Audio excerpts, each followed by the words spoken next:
मग मला असं म्हणायचं आहे, ज्यावेळेस तुमच्या दारावरती भिकारी येतो आणि 1 रुपया तुम्ही भिकाऱ्याला देतात, मला सांगा त्याच्यामध्ये त्या 1 रुपयामध्ये त्या भिकाऱ्याची इन्व्हेस्टमेंट काय आहे? पूर्णतः एक जो रुपया तुम्ही देता तो पूर्णतः त्याचा नफाच आहे ना.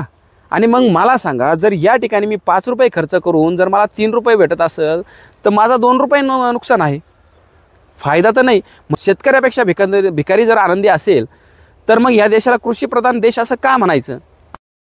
शेती करत असताना शेतीत काहीतरी बदल होणं महत्त्वाचं आहे, गरजेचं आहे. याच्यासाठी जर आपण सरकारचा जर आधार घेतला तर सरकार फक्त राजकारण करतं शेतकऱ्याच्या जीवावरती आणि कोणताच शेतकऱ्याला त्याचा फायदा भेटत नाही. तुम्हाला एखाद्या प्रकारे अनुदान देतील आणि ते शेतकऱ्याकडून म्हणजे 1000 रुपये शेतकऱ्याला देतील आणि 10,000 रुपये शेतकऱ्यांकडून घेतील, अशी कुठंतरी अर्थव्यवस्था या ठिकाणी या देशात चालताना दिसते. पण पाहतो ज्यावेळेस शेतकरी शेतीमध्ये शेती करत असतो, शेतीमध्ये फ्लावर असेल, टोमॅटो असेल, कोणताही भाजीपाला असेल, डाळिंब असेल, द्राक्षसुद्धा असेल, तर ही शेती करत असताना त्याचं एक काही प्रोडक्शन कॉस्ट असतं. ज्या पद्धतीने आज माझ्या हातामध्ये या ठिकाणी फ्लावर आहे आणि फ्लावर ज्यावेळेस मी तयार करतो त्यावेळेस ह्या फ्लावर तयार करण्यासाठी मला 5 ते 7 रुपये खर्च आलेला असतो आणि हा 5 ते 7 रुपये खर्च करून मी ही फ्लावर उत्पन्न तुमच्या हातात देत असतो आणि पोटाला भूक जी लागलेली आहे ही भूक भागवण्याचं काम हा शेतकरी करत असतो. मग मला असं म्हणायचं आहे, ज्यावेळेस मी शेती करतो त्यावेळेस मी जर याला 5 ते 7 रुपये खर्च केलेला असेल तर मग जो गिऱ्हाईक घेणारा तो विचार का करत नाही, ह्या मालासाठी शेतकऱ्यांनी काहीतरी खर्च केलेला आहे, त्याची मेहनत आहे, त्याचं कष्ट आहे, त्याचा परिवार त्याच्यासाठी उभा आहे, रात्रंदिवस त्यांनी रात्रीचा दिवस करून कष्ट केलेला आहे आणि ते उत्पन्न आपल्यासाठी तयार केलेलं आहे. मग जर तुम्ही मार्केटमध्ये मॉलमध्ये जर गेला तर कोणत्या तरी त्या वस्तूला जे स्टिकर लावलेलं असतं 200 रुपये 250 रुपये सहज तुम्ही देता, त्यावरती स्कॅन करून तुम्ही फोनपेने ती रक्कमसुद्धा त्या ठिकाणी बार्गेनिंगसुद्धा करत नाही.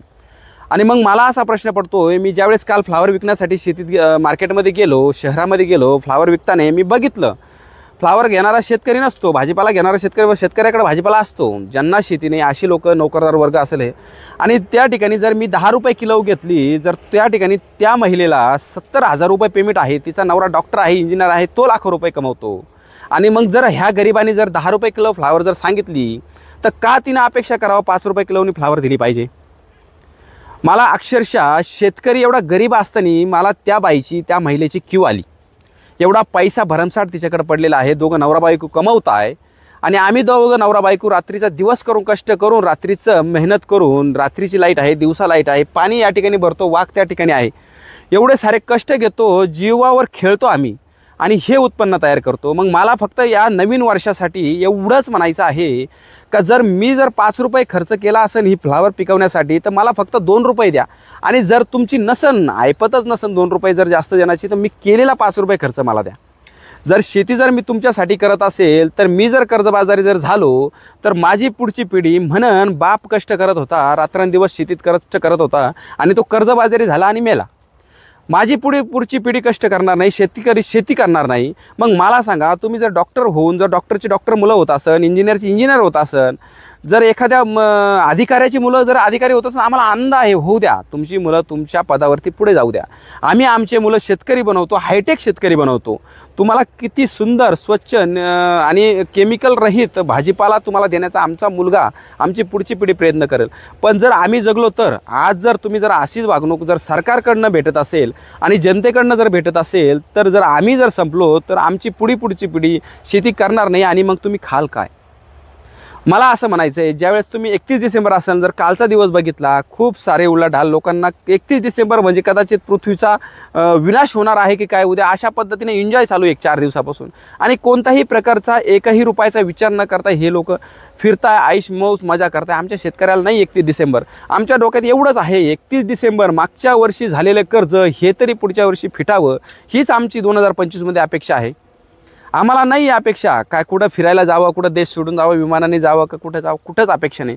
आम्हाला एवढीच अपेक्षा आहे की आमचा परिवार आणि माझी पिढी आज रात्रंदिवस रात्रीचे मुलं, छोटे 2-2 वर्षाचे मुलं, 5-5 वर्षाचे मुलं घेऊन आम्ही शेतीत जात असतो. त्यांनासुद्धा आज आशा आहे ना. आज जर सुशिक्षित फॅमिली जर म्हटलं, जर नोकरदार वर्ग म्हटलं, आयुष्य आरामात जीवन जगत असतात. ही अपेक्षा आम्हाला नाही का? आमच्या मुलांना वाटत नाही का? आम्हाला वाटत नाही का आमच्या मुलांनी आनंदी राहावं, मोठ्या उच्च शालेमध्ये शिक्षण घ्यावं, चांगल्या नोकरीला लागावं? आम्हाला अपेक्षा नाही का? मग मला असं म्हणायचं आहे, ज्यावेळेस तुमच्या दारावरती भिकारी येतो आणि 1 रुपया तुम्ही भिकाऱ्याला देतात, मला सांगा त्याच्यामध्ये त्या 1 रुपयामध्ये त्या भिकाऱ्याची इन्व्हेस्टमेंट काय आहे?